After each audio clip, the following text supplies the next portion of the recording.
നമ്മുടെ കർത്താവും രക്ഷിതാവുമായിരിക്കുന്ന യേശുമിശിഹായുടെ നാമത്തിൽ ഈ സന്ധ്യയിലെ തിരുവചന പഠനത്തിന് ഒരുങ്ങി വന്നിരിക്കുന്ന നിങ്ങളെ എല്ലാവരെയും യേശു ക്രിസ്തുവിന്റെ നാമത്തിൽ ഹാർദമായിട്ട് സ്വാഗതം ചെയ്യുന്നു.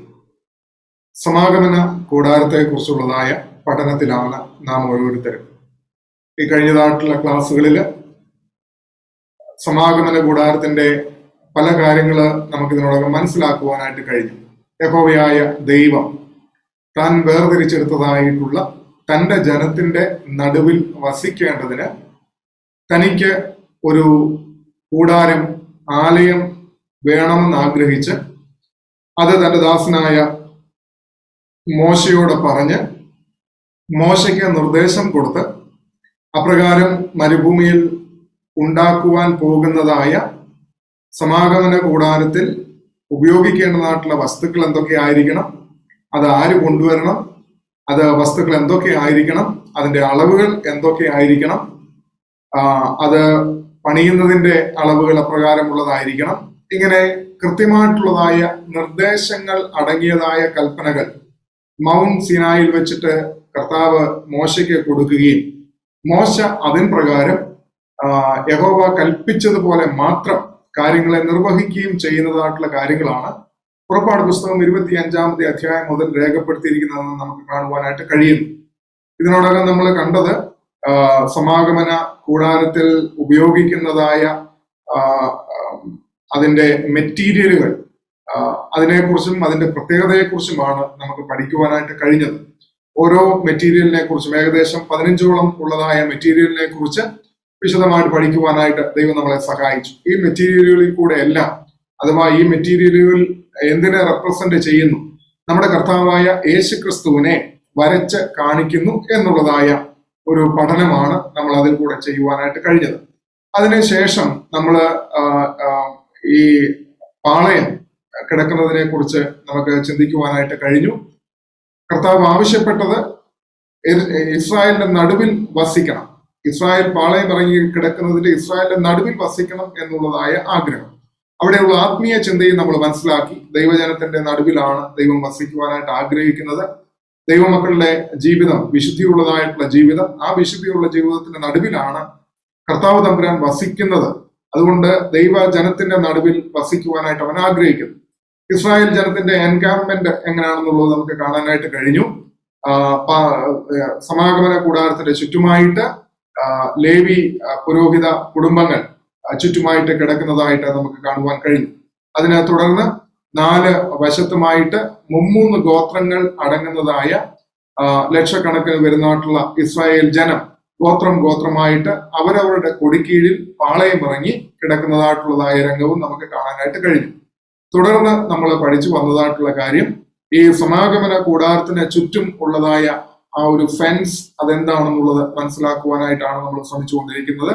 ആ ഫെൻസിന് 2 വശത്തും 100 അടി നീളം വെച്ച് ഉള്ളതായ നീളം, കിഴക്കും പടിഞ്ഞാറും 50 അടി നീളം വെച്ച്, അങ്ങനെ 20 തൂണുകളിൽ 5 ക്യൂബിക്സ് 7.5 അടി വീതിയിൽ 20 തൂണുകൾ, 20 2 സൈഡിലും വടക്കും തെക്കും 20 തൂണ്, കിഴക്കും പടിഞ്ഞാറും 10 തൂണ്, അങ്ങനെ 2 തൂണുകൾ തമ്മിൽ 5 ക്യൂബിക്സ് എന്ന് പറഞ്ഞാൽ 7.5 അടി ഗ്യാപ്പിലാണ് ആ തൂണുകൾ നിർത്തിയിരിക്കുന്നത് എന്നുള്ളത് നമുക്ക് കാണാനായിട്ട് കഴിഞ്ഞു. അപ്പോൾ ചുറ്റോട് ചുറ്റും ഏകദേശം 60 തൂണുകളിലാണ് ഈ പറയുന്നതായിട്ടുള്ള ഫെൻസ് ഉണ്ടാക്കിയിരിക്കുന്നത്.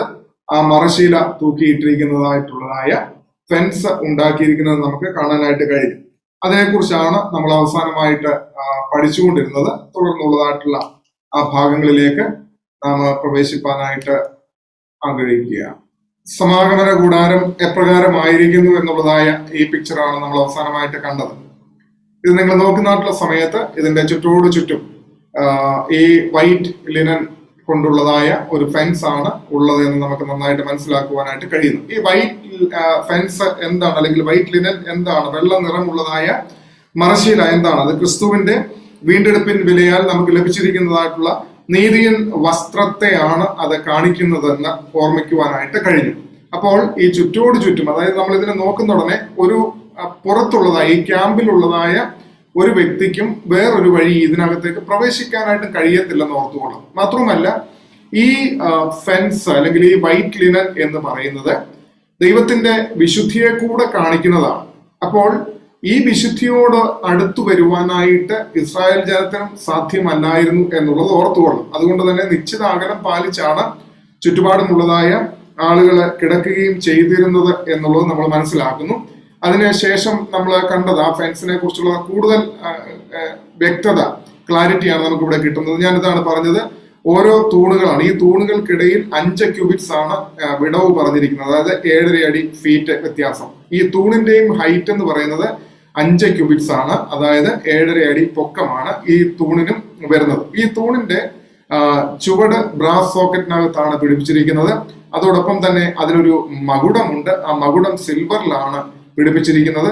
മാത്രവുമല്ല, ഇതിന് കൊളുത്തുകളുണ്ട്, സിൽവർ കൊളുത്തുകളുണ്ട്. അതുപോലെ കയറുകൾ ഇവിടെ പിടിപ്പിച്ചിരിക്കുന്നതായിട്ട് കാണുവാൻ കഴിയും. ഈ തൂണ് കതിരമരത്തിൽ നിർമ്മിച്ചെടുത്തിരിക്കുന്നതായിട്ടുള്ള തൂണാണ്.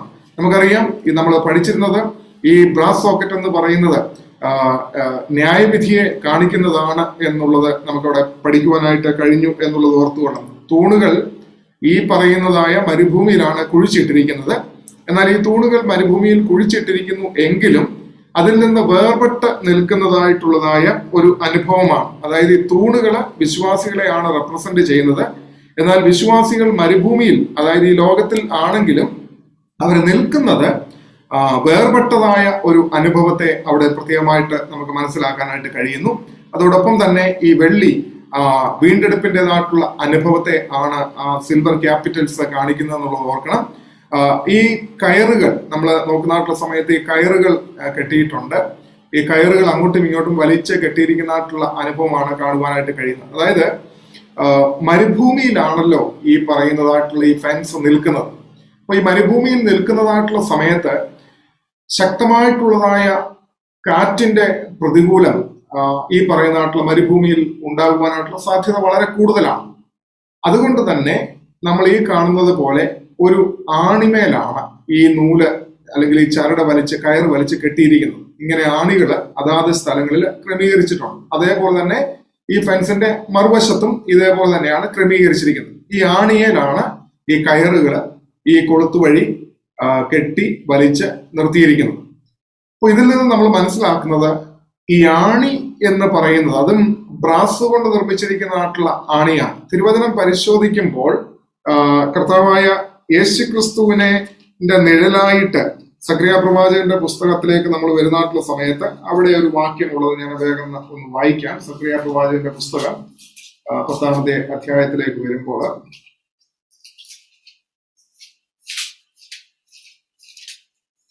സക്രിയ പ്രവാചകന്റെ പുസ്തകം 10-ാമത്തെ അധ്യായം 4-ാമത്തെ വാക്യം: അവന്റെ പക്കൽ നിന്ന് മൂലക്കല്ലും അവന്റെ പക്കൽ നിന്ന് ആണിയും അവന്റെ പക്കൽ നിന്ന് പടവില്ലും അവന്റെ പക്കൽ നിന്ന് ഏത് അധിപതിയും വരും.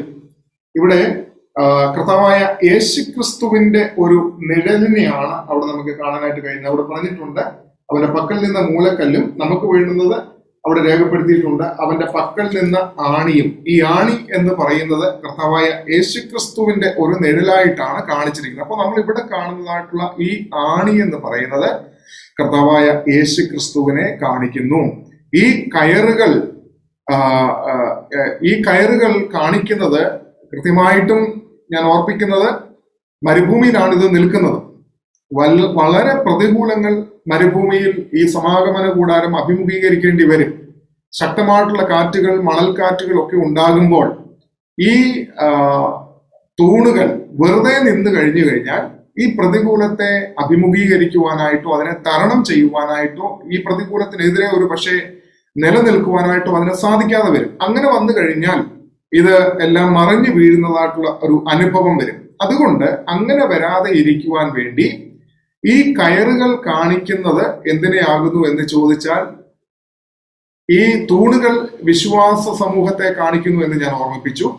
ഈ തൂണുകളെ പരസ്പരം ബന്ധിപ്പിച്ച് നിർത്തിയിരിക്കുന്നത് ഈ കയറുകളാണ്.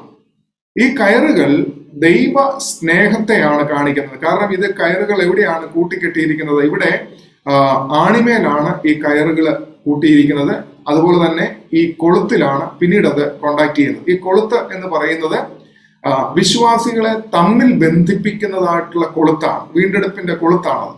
അപ്പോൾ ഇത് കാണിക്കുന്നത് വിശ്വാസികളെ തമ്മിൽ ബന്ധിപ്പിക്കുന്നതായ ദൈവ സ്നേഹത്തിന്റെ ചരട് ക്രിസ്തുവുമായിട്ട് ബന്ധിപ്പിച്ച് നിർത്തുമ്പോൾ എന്ത് സംഭവിക്കും എന്ന് ചോദിച്ചാൽ, ദൈവത്തിന്റെ ജനം ഐക്യമത്യത്തോടുകൂടെ ഒറ്റക്കെട്ടായിട്ട് കർത്താവിന് വേണ്ടി, ദൈവരാജ്യത്തിന്റെ വേണ്ടി നിലനിൽക്കുന്ന അനുഭവത്തെയാണ് ഇത് മൊത്തത്തിൽ കാണിക്കുന്നത് എന്നുള്ളത് ഓർത്തുകൊള്ളും. ഞാൻ ഒരിക്കൽ കൂടെ പറയാം, ഈ കൊളുത്തുകൾ ഐക്യത്തിന്റെ കൊളുത്തുകളാണ്. ചരടുകൾ ദൈവസ്നേഹത്തിന്റെ ചരടുകൾ. അത് കോർത്തിണക്കിയിരിക്കുന്നത് യേശുവാകുന്നതായിട്ടുള്ള ആണിമേൽ. യേശുവാകുന്നതായിട്ടുള്ള ആണിമേൽ കോർത്തി ഇണക്കിയിരിക്കുന്നതായിട്ടുള്ള ഈ സ്നേഹത്തിന്റെ ചരടുകൾ വിശ്വാസികളാകുന്നതായിട്ടുള്ള ദൈവമക്കളുടെ ഐക്യത്തെ സൂചിപ്പിക്കുന്നു. ആ ഐക്യത്തിന്റെ ചരടുകൾ അത് കോർത്ത് ഇണക്കി നിർത്തിയിരിക്കുമ്പോൾ മരുഭൂമിയിൽ ഉണ്ടാകുന്നതായിട്ടുള്ള പ്രതികൂലങ്ങളെ അഭിമുഖീകരിക്കുവാൻ, അതിനെ ഓവർകം ചെയ്യുവാനായിട്ട് ഈ ഫെൻസിന് സാധിക്കുന്നു എന്നുള്ളത് ഓർക്കണം. ഇതൊരു വലിയ ആത്മീയ പഠനമാണ് നമുക്ക് തരുന്നതെന്ന് ഓർത്തുകൊള്ളാം. ഈ ലോകത്തിൽ ദൈവജനത്തിന്, ദൈവസഭയ്ക്ക് ഒരുപാട് പോരാട്ടങ്ങളും ഒരുപാട് പ്രതികൂലങ്ങളും ഒരുപാട് ശോധനകളും ഒക്കെ ഉണ്ട് എന്നുള്ളത് ഓർത്തുകൊള്ളും. ഈശാന മൂലനാകുന്ന കൊടുങ്കാറ്റുകൾ ദൈവജനത്തിനെതിരെയും ദൈവസഭയ്ക്കെതിരെയും കാലാകാലങ്ങളായിട്ട് അടിച്ചിട്ടുണ്ട് എന്നുള്ളത് ഓർത്തുകൊള്ളാം. പുതിയ നിയമസഭയുടെ പഠനം നമ്മൾ നടത്തിയതായിട്ടുള്ള സമയത്ത് സ്മുർണ സഭയെ പോലെയുള്ളതായ സഭകൾ നേരിട്ടതായിട്ടുള്ള കൊടിയ, മൃഗീയ, ക്രൂര പീഡനങ്ങളെ കുറിച്ചൊക്കെ, നീറോയുടെ കാലങ്ങളിൽ നടന്ന പീഡനങ്ങളെ കുറിച്ചൊക്കെ നമുക്ക് കാണുവാൻ കഴിഞ്ഞു. ആ ക്രൂരമായിട്ടുള്ളതായ പീഡനങ്ങളുടെ നടുവിലും ദൈവസഭ തകർന്നു പോകാതെ നിലനിന്നതിന്റെ കാരണം എന്താകുന്നു എന്ന് ചോദിച്ചാൽ, വിശ്വാസികൾ തമ്മിലുള്ളതായ ഐക്യവും സ്നേഹവും ഒരുമയും ആയിരുന്നു അവർ തളർന്നു പോകാതെ, ഈ ലോക മരുഭൂമിയിലെ കൊടുങ്കാറ്റിൽ അവർ വീണു പോകാതെ നിലനിന്നതെന്ന് ഓർക്കണം. മാത്രമല്ല, ആദിമ സഭയുടെ ഏറ്റവും പരമപ്രധാനമായിട്ടുള്ള പ്രാധാന്യം എന്താകുന്നു എന്ന് ചോദിച്ചാൽ, അവർ ഏക മനസ്സും ഏക ഹൃദയവും ഐക്യമത്യഭാവവും എളിമയും ഒരുവൻ മറ്റൊരുവനെ തന്നെക്കാട്ടിൽ ശ്രേഷ്ഠനെന്ന് പരിഗണിക്കുകയും ചെയ്തിരുന്നതായിട്ടുള്ള ഒരു സമൂഹമാണ് എന്നുള്ളത് നമുക്ക് നന്നായിട്ട് അറിയാം. അതുകൊണ്ട് തന്നെ ദൈവത്തിന്റെ ജനമേ, ഇത് നമ്മളെ ചൂണ്ടിക്കാണിക്കുന്നത് ഈ ഐക്യവും ഈ ഒരുമയും ഈ സ്നേഹമനോഭാവവും യേശുക്രിസ്തുവിൽ അധിഷ്ഠിതമായിട്ടുള്ളതായ ഈ അനുഭവങ്ങൾ ദൈവജനത്തിന്റെ നടുവിൽ, ദൈവസഭയിൽ ഇല്ല എന്നുണ്ടെങ്കിൽ ഈ ലോകത്തിൽ ആഞ്ഞടിക്കുന്നതായിട്ടുള്ള, പ്രത്യേകിച്ച് നമ്മൾ ഓർക്കണം, നമ്മൾ മരുഭൂമിയിലാണ് നിൽക്കുന്നത്. ആ മരുഭൂമിയിൽ നമ്മൾ നിൽക്കുമ്പോൾ, ലോകമാകുന്ന മരുഭൂമിയിൽ നമ്മൾ നിൽക്കുമ്പോൾ ഉണ്ടാകാവുന്നതായിട്ടുള്ള പ്രതികൂലങ്ങളെ തരണം ചെയ്യുവാൻ ഈ ഐക്യമനോഭാവവും ഒരുമയും സ്നേഹവും ഇല്ല എന്നുണ്ടെങ്കിൽ നമുക്ക് പിടിച്ചു നിൽക്കുവാനായിട്ട് കഴിയുകയില്ല. അതുകൊണ്ട് ഈ ഫെൻസ് നമ്മളെ കാണിച്ചു തരുന്നത് എന്താകുന്നു എന്ന് ചോദിച്ചാൽ, ക്രിസ്തുവിൽ അടിസ്ഥാനമിട്ടതായ ദൈവസ്നേഹത്തെയും ആ സ്നേഹം കോർത്തിണക്കിയിരിക്കുന്നതായിട്ടുള്ളതായ ഐക്യത്തെയുമാണ് നമുക്ക് കാണുവാൻ കഴിയുന്നത്. ഈ ഫെൻസ് ഇങ്ങനെ നിൽക്കുമ്പോൾ അപ്പുറവും ഇപ്പുറവും രണ്ട് വശവും, ഒരു വശവും മറുവശവും ഇതേപോലെയാണ് ക്രമീകരിക്കപ്പെട്ടിരിക്കുന്നത്. അതുകൊണ്ട് ഏത് കൊടുങ്കാറ്റ് ഇതിന്റെ നേരെ ആഞ്ഞടിച്ചു കഴിഞ്ഞാലും ഇത് ശക്തമായിട്ട്, സ്ട്രോങ് ആയിട്ട് നിലനിൽക്കുന്നതായിട്ട് കാണുവാൻ കഴിയും. അതുകൊണ്ട് ദൈവജനത്തെ കുറിച്ച് ദൈവം ആഗ്രഹിക്കുന്നതും സഭയ്ക്ക് ഇപ്രകാരമുള്ളതായ അനുഭവങ്ങളെ പ്രദാനം ചെയ്യുന്നതായ ദൈവജനം ആയിരിക്കണം എന്നുള്ളതാണ് ദൈവം ഓരോ സമൂഹത്തെ കുറിച്ചും കാണുന്നത് എന്നുള്ളത് ഓർത്തോളും. അതുകൊണ്ട് ഇത് നമ്മുടെ ആത്മീക ജീവിതത്തിന് ഒരു വലിയ പാഠമായിട്ട് ഇരിക്കട്ടെ. ഇനി നമ്മൾ കാണാനായിട്ടുള്ളത്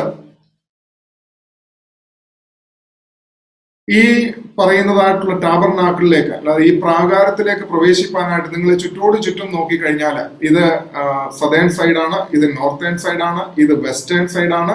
ഈ മൂന്ന് വശങ്ങളിലും മറ്റൊരു വാതിലും ഇല്ല എന്ന് നമുക്ക് കാണുവാൻ കഴിയും. ഞാൻ മുമ്പേ ഓർമ്മിപ്പിച്ചിരുന്നു, ഈ വൈറ്റ് ലിനൻ കൊണ്ടുള്ളതായ ഈ മറശീല കാണിക്കുന്നത് നീതിയും വസ്ത്രത്തെയാണ്, അതോടൊപ്പം തന്നെ ദൈവത്തിന്റെ വിശുദ്ധിയെ കൂടെയാണ് കാണിക്കുന്നത് എന്നുള്ളത് ഓർമ്മിപ്പിച്ചു. അതുകൊണ്ട് തന്നെ പാളയത്തിലുള്ളതായ ആളുകൾക്ക് ഈ മൂന്ന് വശത്തു നിന്നും ഇതിനകത്തേക്ക് പ്രവേശിക്കാനായിട്ടോ അടുക്കുവാനായിട്ടോ കയറുവാനായിട്ടോ കഴിയത്തില്ല. അതെന്തിനെ കാണിക്കുന്നു എന്ന് ചോദിച്ചാൽ, ദൈവത്തിന്റെ വിശുദ്ധിയിലേക്ക് ഡയറക്റ്റ് ആക്സസ് അത് വളരെ ബുദ്ധിമുട്ടുള്ളതാണ് എന്നാണ് നമുക്ക് കാണാനായിട്ട് കഴിയുന്നത്. ഡയറക്റ്റ് ആക്സസ് പറ്റില്ല. അപ്പോൾ പിന്നെ പറ്റുന്നത് എങ്ങനെയാണ്? ഒരേ ഒരു ആക്സസ് മാത്രമേ നമുക്ക് കാണുവാനായിട്ട് കഴിയത്തുള്ളൂ. അത് ഈ ഈസ്റ്റേൺ സൈഡിലേക്ക് വരുന്ന ഉടനെ ഒരു വാതില് അവിടെ ക്രിയേറ്റ് ചെയ്തിരിക്കുന്നതായിട്ട് നമുക്ക് കാണുവാനായിട്ട് കഴിയും. പുറപ്പാട് പുസ്തകം 27 അധ്യായം 13 വാക്യം മുതൽ നമുക്ക് നോക്കാം. പുറപ്പാട് പുസ്തകം 27 അധ്യായം 13 വാക്യം മുതൽ അവിടെ നമ്മൾ കാണുന്നുണ്ട്, കിഴക്കേ ഭാഗത്തേക്കും പ്രാകാരത്തിന്റെ വീതി 50 മുഴമായിരിക്കണം. കിഴക്കേ ഭാഗം എന്ന് പറയുന്നത് ഇവിടെ മുതൽ ഇവിടം വരെയാണ് കിഴക്കേ ഭാഗം, അതായത് കിഴക്കൻ സൈഡ്. ഇവിടെയും എന്താ പറഞ്ഞിരിക്കുന്നത്, ഇതിന്റെയും ടോട്ടൽ ലെങ്ത് അല്ലെങ്കിൽ ടോട്ടൽ വിഡ്ത്ത് എന്ന് പറയുന്നത് 50 ക്യൂബിറ്റ്സ് ആണ് എന്നുള്ളത് ഓർത്തോളം. ആ 50 ക്യൂബിറ്റ്സ് പടിഞ്ഞാറേ ഭാഗത്തേക്കും പ്രാകാരത്തിന്റെ വീതിക്ക് 50 മുഴം നീളത്തിൽ മറശ്ശീലയും 10 തൂണും അവയ്ക്ക് 10 ചുവടും ഉണ്ടായിരിക്കണം എന്ന് പറയുന്നത്. കിഴക്കേ 13 വാക്യം, കിഴക്കേ ഭാഗത്തേക്കും പ്രാകാരത്തിന്റെ വീതി 50 മുഴമായിരിക്കണം. ഒരു ഭാഗത്തേക്ക് 15 മുഴം നീളമുള്ള മറശ്ശീലയും അതിന് 3 തൂണും അവയ്ക്ക് 3 ചുവടും വേണം. അപ്പം നമ്മളിവിടെ കാണുന്നത് ഈ ഒരു വശം എന്ന് പറയുന്നത് 15 മുഴമാണ്. ഈ ഒരു വശം 15 മുഴമാണ് ഇവിടുത്തെ നീളം കാണുന്നത്. ഇവിടെ 15 മുഴം. അപ്പോൾ 15 30 ക്യൂബിറ്റ്സ് പോയി കഴിഞ്ഞു. ടോട്ടൽ വിഡ്ത്ത് എന്ന് പറയുന്നത് 50 ക്യൂബിറ്റ്സ് ആണ്. രണ്ട് വശത്തും 15 + 15 30 പോയി. പിന്നീടുള്ളത് 20 ക്യൂബിറ്റ്സ് ആണ്. 20 ക്യൂബിറ്റ്സിനെ കുറിച്ച് നമ്മളിവിടെ കാണുന്നുണ്ട്.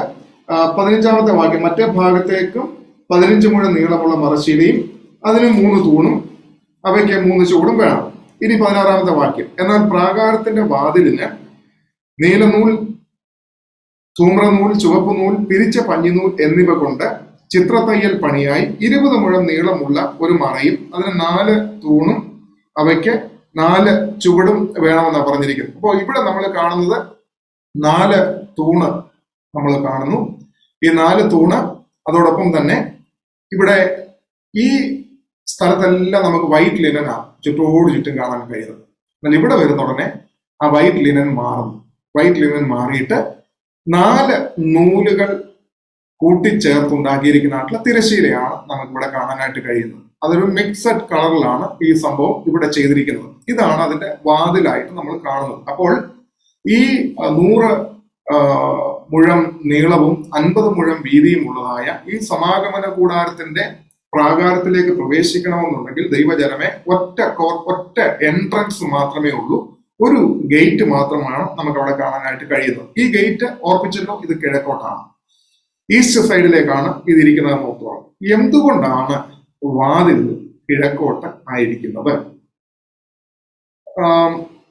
ഉൽപ്പത്തി പുസ്തകത്തിലേക്ക് നമ്മളൊന്ന് വരുമ്പോൾ, ഉൽപ്പത്തി പുസ്തകം 4 അധ്യായം അതിന്റെ 16 വാക്യം ഞാൻ വായിക്കാം. ഉൽപ്പത്തി പുസ്തകം 4 അധ്യായം 16 വാക്യം. അവിടെ ഇപ്രകാരം പറഞ്ഞിരിക്കുന്നു, അങ്ങനെ കയീൻ യഹോവയുടെ സന്നിധിയിൽ നിന്ന് പുറപ്പെട്ട് ഏദന് കിഴക്ക് നോദ് ദേശത്ത് ചെന്ന് പാർത്തു. അങ്ങനെയാ പറഞ്ഞിരിക്കുന്നത്. അതായത് ഹാബേലിനെ കൊന്നു. ഹാബേലിനെ കൊന്നതിന് ശേഷം കയീനോട് യഹോവയായ ദൈവം പറയുന്നുണ്ട്, ഈ ദേശം വിട്ട് നീ പോകണം. അങ്ങനെ പോകുന്ന സമയത്ത് നമ്മൾ അത് 11 വാക്യത്തിനകത്ത് കാണുന്നുണ്ട്. 4 അധ്യായം 11 വാക്യങ്ങൾ താഴേക്ക് വരുന്ന സമയത്ത് 14 വാക്യത്തിനകത്ത് വരുന്നുണ്ട്.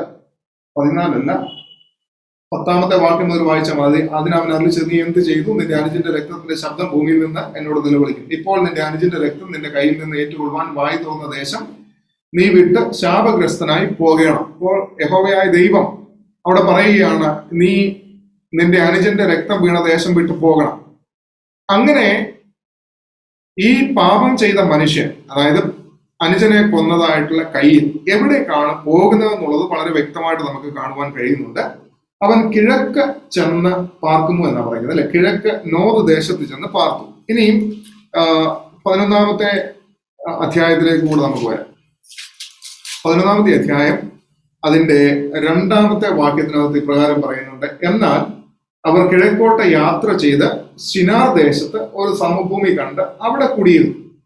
അതിന്റെ മുകളിൽ എഴുതിയിട്ടുണ്ട്, ഭൂമിയിലൊക്കെയും ഒരേ ഭാഷയും ഒരേ വാക്കുമായിരുന്നു. എന്നാൽ അവർ കിഴക്കോട്ട് യാത്ര ചെയ്ത് ശിനാർ ദേശത്ത് ഒരു സമഭൂമി കണ്ട് അവിടെ കുടിയിരുന്നു. അതായത് ഭാഷ കലക്കി കളയുന്നതിന് മുൻപ് ഈ മനുഷ്യൻ യാത്ര ചെയ്യുന്നത് എങ്ങോട്ടാണ്? കിഴക്കോട്ടാണ് അവന്റെ ഡയറക്ഷൻ എന്ന് കാണാനായിട്ട് കഴിയുന്നു. ഇനി എസെക്കിയേൽ പ്രവചന പുസ്തകത്തിലേക്ക് ഒന്ന് കടന്നു വരാം. എസെക്കിയേൽ പ്രവചന പുസ്തകം 47 അധ്യായം അതിന്റെ 1-2 വാക്യങ്ങൾ, 47-ന്റെ 1-2 വാക്യങ്ങളിലേക്ക് വരുമ്പോൾ, അവൻ എന്നെ ആലയത്തിന്റെ പ്രവേശനത്തിങ്കൽ മടക്കിക്കൊണ്ടുവന്നപ്പോൾ ആലയത്തിന്റെ ഉമ്മരപ്പടിയുടെ കീഴിൽ നിന്ന് വെള്ളം കിഴക്കോട്ട് പുറപ്പെടുന്നത് ഞാൻ കണ്ടു. ആലയത്തിന്റെ മുഖം കിഴക്കോട്ടല്ലോ. ആ വെള്ളം ആലയത്തിന്റെ വലതുഭാഗത്ത് കീഴിൽ നിന്ന് യാഗപീഠത്തിന്റെ തെക്ക് വശമായിട്ട് ഒഴുകി. അവിടെയും പറഞ്ഞിരിക്കുന്നത് എന്താണ്?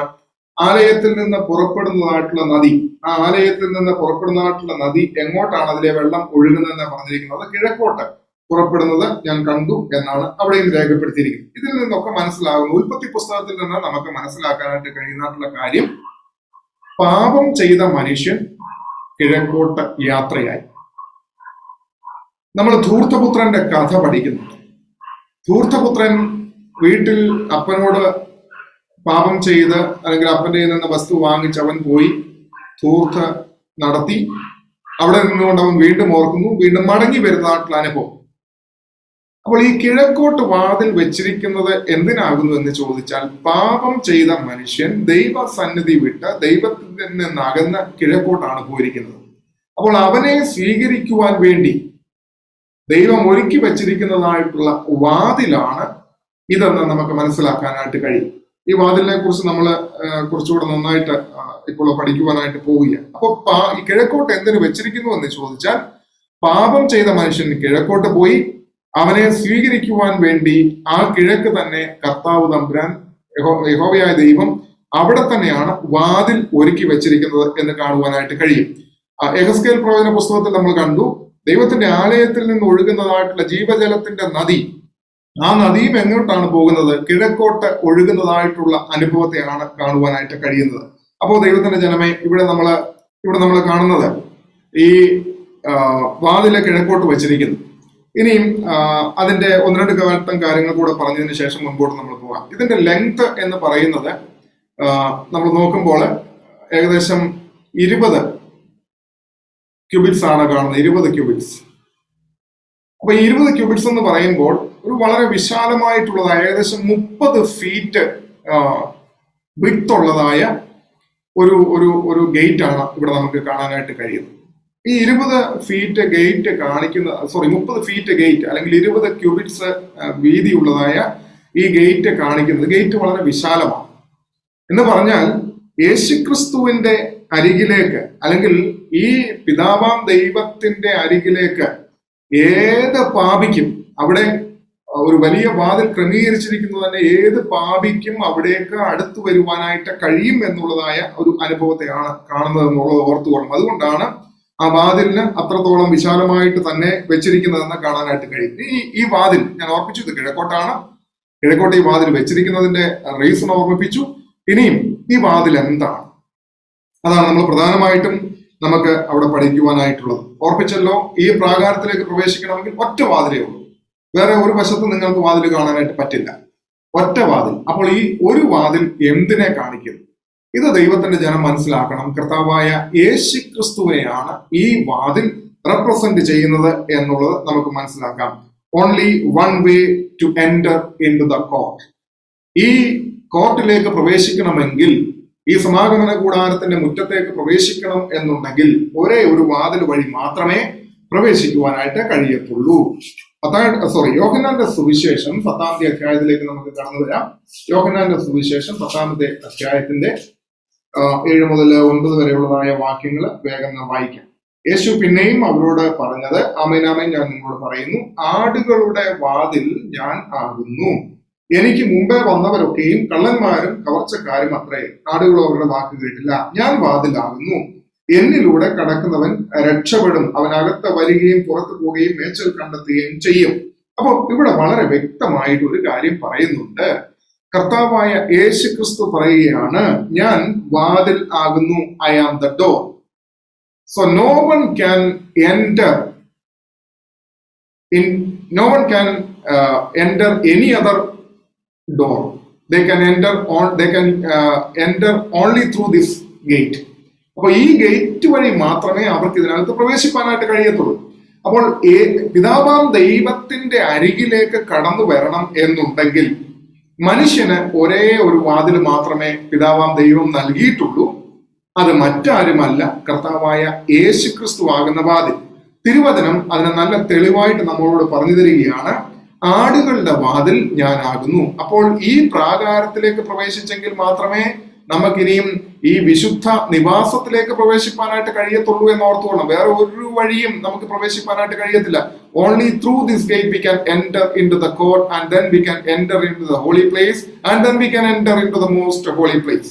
അപ്പോൾ ഈ വാതിൽ കർത്താവായ യേശു ക്രിസ്തുവിനെ, ആടുകളുടെ വാതിൽ, ഞാൻ നിങ്ങളുമാകുന്ന ആടുകൾക്ക് ഇതിൽ കൂടെ മാത്രമേ രംഗപ്രവേശനം ചെയ്യുവാനായിട്ട് കഴിയത്തുള്ളൂ. അപ്പോൾ ഇവിടെ കർത്താവ് പറഞ്ഞിരിക്കുന്നു എന്താണ്? ഞാൻ വാതിലാകുന്നു. ഇനി 6-ാമത്തെ അധ്യായം 44-ാമത്തെ വാക്യം, യോഹന്നാന്റെ സുവിശേഷത്തിൽ തന്നെ 6-ാമത്തെ അധ്യായം 44-ാമത്തെ വാക്യം കൂടെ എന്ത് പറയുന്നു എന്നുള്ളത് നമുക്ക് നോക്കാം. എന്നെ അയച്ച പിതാവ് ആകർഷിച്ചിട്ടല്ലാതെ ആർക്കും എന്റെ അടുക്കൽ വരുവാൻ കഴിയില്ല. ഞാൻ ഒടുക്കത്തെ നാളിൽ അവനെ ഉയർത്തെഴുന്നേൽപ്പിക്കും. ഇവിടെ പറഞ്ഞിരിക്കുന്നുണ്ടോ? എന്നെ അയച്ച പിതാവ് ആകർഷിച്ചിട്ടല്ലാതെ ആർക്കും എന്റെ അടുക്കൽ വരുവാൻ കഴിയുകയില്ല എന്നാണ് അവിടെ പറഞ്ഞിരിക്കുന്നത്. അപ്പോ ഇവിടെ കർത്താവായ യേശു ക്രിസ്തുവാകുന്ന ഈ വാതിലിന്റെ അരികിലേക്ക് വരണമെന്നുണ്ടെങ്കിലും അതിനും ഒരു നിയോഗം വേണം. കാരണം കർത്താവായ യേശു ക്രിസ്തുവിനെ ഇവിടെ പറഞ്ഞിരിക്കുന്ന അനുസരിച്ച് എന്നെ അയച്ച പിതാവ് ആകർഷിച്ചിട്ടല്ലാതെ ആർക്കും എന്റെ അടുക്കൽ വരുവാൻ കഴിയുകയില്ല. അപ്പോ ഇവിടെ നമ്മൾ നോക്കുന്ന സമയത്ത് തന്നെ കർത്താവായ യേശു ക്രിസ്തു ഒരു എന്താ പറയുന്നത്, ചുറ്റുപാട് നോക്കുന്ന ഉടനെ നിന്ന് വളരെ വ്യത്യസ്തമാണിത്. ഒരു ദൈവത്തിന്റെ സന്നിധിയിലേക്ക് അടുത്തു വരുവാൻ വേണ്ടിയിട്ട് ദൈവം ക്രമീകരിച്ചിരിക്കുന്ന ഒരു അനുഭവമാണ്, ഒരു അട്രാക്ഷനാണിത്. ഇത് ഈ കർത്താവായ യേശു ക്രിസ്തുവിനെ ഇഗ്നോർ ചെയ്ത് പോവുകയാണെങ്കിൽ ഇതിനകത്തേക്ക് പ്രവേശിപ്പാനോ പിതാവിന്റെ അരികിലേക്ക് രംഗപ്രവേശനം ചെയ്യുവാനോട്ട് കഴിയത്തില്ല. അപ്പോൾ പിതാവായ ദൈവം ആകർഷിച്ചിട്ടല്ലാതെ പുത്രന്റെ അരികിലേക്കും ആർക്കും വരുവാനായിട്ട് കഴിയത്തില്ല. ഇനിയും 10-ാമത്തെ അധ്യായത്തിൽ തന്നെ 1-ാമത്തെ വാക്യം കാണുന്നുണ്ടല്ലോ. ആമേൻ ആമേൻ ഞാൻ നിങ്ങളോട് പറയുന്നു, ആട്ടിൻ തൊഴുത്തിൻ വാതിലൂടെ കടക്കാതെ വേറെ വഴിയായി കയറുന്നവൻ കള്ളനും കവർച്ചക്കാരനും ആകുന്നു. ഇവിടെ വേറെ വഴികളും വാതിലുകളും ഒന്നുമില്ല. ഫെൻസ് ചാടിക്കടക്കാൻ ശ്രമിച്ചു കഴിഞ്ഞാൽ അവൻ ആരാണെന്നാ പറഞ്ഞേക്കുന്നത്? കള്ളനാണെന്നാ പറഞ്ഞേക്കുന്നത്.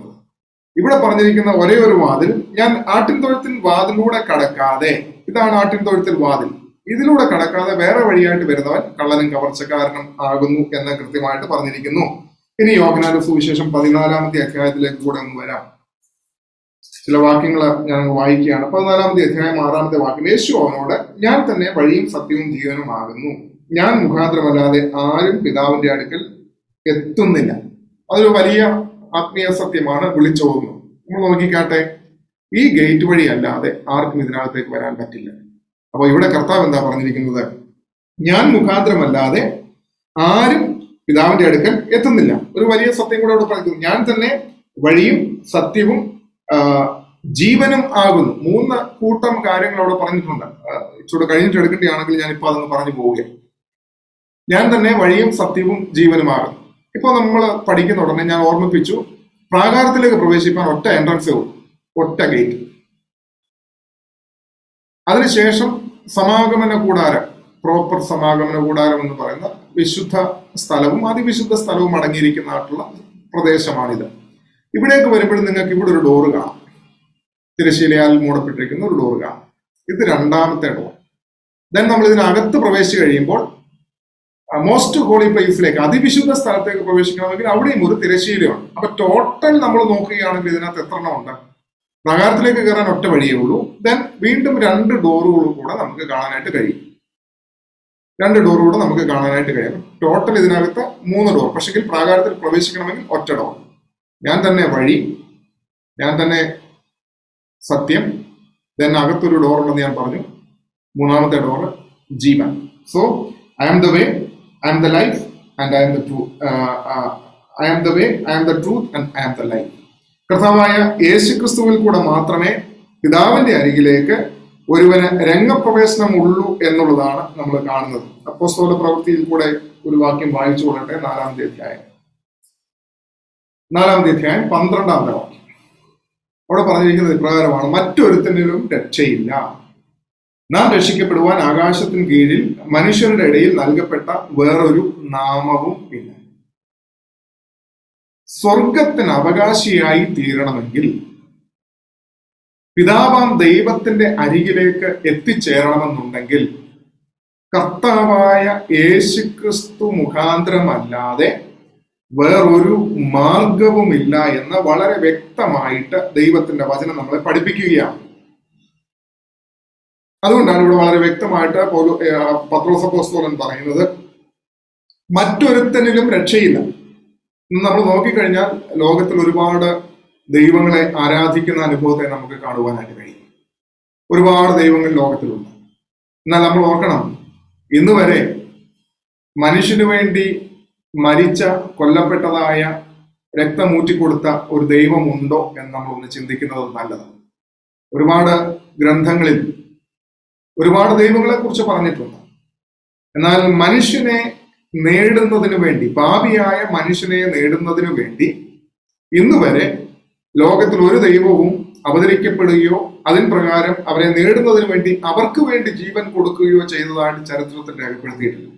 ആകെ ഒരേ ഒരു ദൈവം മാത്രം, അത് കർത്താവായ യേശു ക്രിസ്തു. അതുകൊണ്ടാണ് ഒരു സംശയത്തിനും ഇട കൊടുക്കാതെ ദൈവവചനം വളരെ കൃത്യമായിട്ട് പറയുന്നു, നിനക്ക് പിതാവാം ദൈവത്തിന്റെ അരികിലേക്ക് എത്തണോ, സ്വർഗത്തിൽ നിനക്ക് ഒരുക്കിയിരിക്കുന്ന അവകാശത്തിലേക്ക് എത്തണോ, നീ മരിച്ചു കഴിഞ്ഞാൽ നിന്റെ വാസം എവിടെയായിരിക്കും, നിന്റെ ജീവൻ എവിടേക്കാണ് പോകുന്നത്? ഈ മണ്ണോട് മണ്ണായിരിക്കുന്ന ദേഹം ഈ ഭൂമിയിൽ തന്നെ നഷ്ടപ്പെടും. എന്നാൽ ഇതിന്റെ ഉള്ളിലുള്ളതായ പ്രാണൻ, ആ ആത്മാവ് അതെവിടേക്കാണ് പോകുന്നത്? അത് സ്വർഗത്തിലേക്ക് പ്രവേശിക്കണമെന്നുണ്ടെങ്കിൽ കർത്താവായ യേശു ക്രിസ്തുവിനെ രക്ഷിതാവാക്കുക, അവനിൽ വിശ്വസിക്കുക. അവനിൽ കൂടെ മാത്രമേ there is only one door you can enter into heaven, that is none other than Christ Jesus. യേശു ക്രിസ്തു ആകുന്ന വാതിലിൽ കൂടെ അല്ലാതെ നിനക്ക് സ്വർഗീയ പിതാവിന്റെ അരികിലേക്ക് കടന്നെത്തുവാനായിട്ട് കഴിയത്തില്ല. ഈ ലോകത്തിൽ ഒരുപാട് ദൈവങ്ങളെ അല്ലെങ്കിൽ മാനുഷിക ദൈവങ്ങളെ കാണാം, അല്ലാത്ത ദൈവങ്ങളെ കാണുവാനായിട്ട് സാധിച്ചു എന്ന് വന്നേക്കാം. എന്നാൽ ഇവർക്കാർക്കുമില്ലാത്തതായ പ്രത്യേകതയാണ് കർത്താവായ യേശു ക്രിസ്തുവിനുള്ളത്. ഈ യേശുവിൽ കൂടെ മാത്രമേ ഇവിടേക്ക് പ്രവേശിക്കാനായിട്ട് കഴിയുള്ളൂ. അതുകൊണ്ട് വചനം ഒരു സംശയത്തിനും ഇട കൊടുക്കാതെ കൃത്യമായിട്ട് പറഞ്ഞിരിക്കുന്നു, മറ്റൊരുത്തിനും രക്ഷയില്ല, നാം രക്ഷിക്കപ്പെടുവാൻ ആകാശത്തിന് കീഴിൽ മനുഷ്യരുടെ ഇടയിൽ നൽകപ്പെട്ടതായ വേറൊരു നാമവും ഇല്ല. അതുകൊണ്ട് എന്നെ കേൾക്കുന്നതായിട്ടുള്ള പ്രിയപ്പെട്ട ദൈവജനമേ, ആദ്യമായിട്ട് ഈ തിരുവചനം കേൾക്കുന്ന പ്രിയപ്പെട്ടവരുണ്ടെങ്കിൽ അവരെ ഓർമ്മിപ്പിക്കട്ടെ, യേശു ക്രിസ്തു മുഖാന്തരമല്ലാതെ പിതാവിന്റെ അരികിലേക്ക് ആർക്കും എത്തിച്ചേരുവാനായിട്ട് കഴിയുന്നില്ല എന്നുള്ള ഒരു വലിയ സത്യം ദൈവത്തിന്റെ തിരുവചനം നമ്മളെ പഠിപ്പിക്കുന്നു. ഈ ലോകത്തിൽ ദൈവം നമുക്ക് തന്നിരിക്കുന്നതായിട്ടുള്ള ആയുസ് പൂർത്തീകരിച്ച് കഴിഞ്ഞ് നാം ഇവിടെ നിന്ന് മാറ്റപ്പെട്ടു പോകുമ്പോൾ നമ്മുടെ ഭൗതിക ശരീരം മണ്ണോട് മണ്ണായി ചേരും. എന്നാൽ ഈ ഭൗതിക ശരീരത്തിൽ വസിക്കുന്ന ദൈവത്തിന്റെ പരിശുദ്ധാത്മാവ് അത് വീണ്ടും ആത്മാവിന്റെ ഉടയവന്റെ അരികിലേക്ക് കടന്നു പോകണം. നമ്മുടെ മുമ്പിൽ സെറ്റ് ചെയ്ത് വെച്ചിരിക്കുന്ന രണ്ട് വഴികൾ മാത്രമേ ഉള്ളൂ. ഒന്ന് നരകത്തിലേക്കുള്ള വഴി, രണ്ട് സ്വർഗത്തിലേക്കുള്ളതായ വഴി. സ്വർഗത്തിലേക്കുള്ളതായ വഴിയിൽ നിനക്ക് പ്രവേശിക്കണമെന്നുണ്ടെങ്കിൽ കർത്താവായ യേശു ക്രിസ്തുവിനെ രക്ഷിതാവായി സ്വീകരിച്ച് അവനെ നിന്റെ ജീവന്റെ നാഥനും ഉടയവനും ആക്കി വച്ചില്ല എന്നുണ്ടെങ്കിൽ സ്വർഗത്തിലേക്കുള്ളതായ പ്രവേശനം നിഷേധിക്കപ്പെടും എന്നുള്ളത് ഓർത്തുകൊള്ളാം. ഈ യേശു ക്രിസ്തുവിൽ കൂടെ അല്ലാതെ പിതാവാം ദൈവത്തിന്റെ അരികിലേക്ക് നമുക്ക് കടന്നു ചെല്ലുവാനായിട്ടും കഴിയുകയില്ല എന്നുള്ളത് കൂടെ ഈ വചനത്തിൽ കൂടെ ദൈവം നമ്മളെ കാണിച്ചു തരികയാണ്. അതുകൊണ്ട് ഈ പ്രാകാരത്തിലേക്ക് പ്രവേശിക്കുവാനായിട്ട് ഉള്ളതായ ഒരേ ഒരു വഴി എന്ന് പറയുന്നത് കർത്താവായ യേശു ക്രിസ്തുവാണ്. ഇനിയും ഈ പ്രാകാരത്തിൽ നിന്ന് ഇനി ഞാൻ ഒന്ന് രണ്ട് കാര്യങ്ങൾ പറഞ്ഞിട്ട് മുമ്പിലേക്ക് പോകാം. ഇനിയും പറഞ്ഞിരിക്കുന്നത് ഞാൻ ഓർപ്പിച്ചല്ലോ, ഈ ഗേറ്റിന്റെ വിഡ്ത്ത് പറഞ്ഞിരിക്കുന്നത് നല്ല 20 ക്യൂബിക് ഫീറ്റ് ആണ് നീളമെന്ന് പറഞ്ഞു. മത്തായിയുടെ സുവിശേഷം 11-ാമത്തെ അധ്യായം 28-ാമത്തെ വാക്യത്തിലേക്ക് ഒന്ന് വരികയാണ്. മത്തായിയുടെ സുവിശേഷം 11-ാമത്തെ അധ്യായം 28-ാമത്തെ വാക്യം. അധ്വാനിക്കുന്നവരും ഭാരം ചുമക്കുന്നവരുമായുള്ളവരെ എല്ലാവരും എന്റെ അടുക്കൽ വരുവീൻ, ഞാൻ നിങ്ങളെ ആശ്വസിപ്പിക്കും. എന്തിനാ സ്വർഗത്തിലെ കർത്താവ് മോശയോട് പറഞ്ഞത്, മോശെ നീ ഇത് പണിയുമ്പോ ഇതിന് 30 അടി വീതി വേണം. 50 അടിയാണ് ഇവിടുത്തെ വീതി മൊത്തം. എന്നാൽ 50 ക്യൂബിക് ഫീറ്റ്. ഇവിടെ 20 ക്യൂബിക് ഫീറ്റ് ഈ വഴി ഇട്ടിരിക്കണം. അതായത് 20 ക്യൂബിക് ഫീറ്റ് എന്ന് പറയുമ്പോൾ ഞാൻ പറഞ്ഞത് 30 അടി എന്ന് പറഞ്ഞത്. എന്തിനു വേണ്ടിയിട്ടാണ് പറഞ്ഞിരിക്കുന്നത്?